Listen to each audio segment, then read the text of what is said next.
Kasi pangalan sa DNR, wala ako kabalo. Wala ako kung ano ito.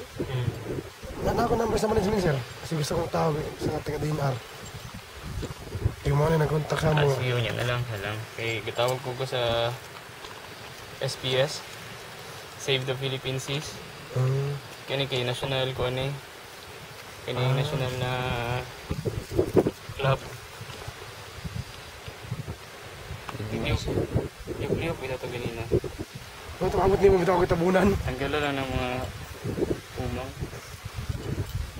Mo nagibantay na ako ganiyaw ka ng mamang manggod na si mukuan ba. Dog. Nasaktan na nila. Nag-imprint na sila. Gamapan na sila. Sinumduman nila na travel pa sila dito. Kasi pag-atot nila, pag manipot sila, sinumduman nila ang pag-atot sila. Pwede na ito. Mahuli lang sila manok. Ang uban niya sir, tanaw lang sa tanaw na ito. Nakamay nagkuhan. Okay, nest number 3. 2 hatchlings. Surface from the sand 8 a.m. And now is 12:04 Wednesday. So hatchlings are still weak.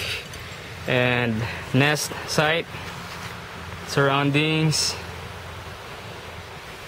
distance from the nest to the water, approximately 40 feet, low tide.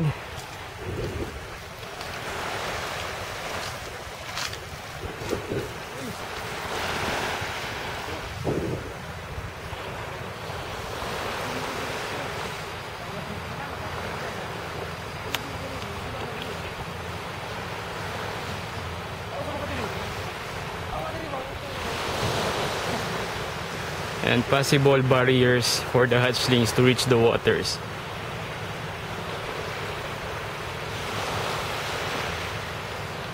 So that's nest number 3 with the fence on it with 2 hatchlings.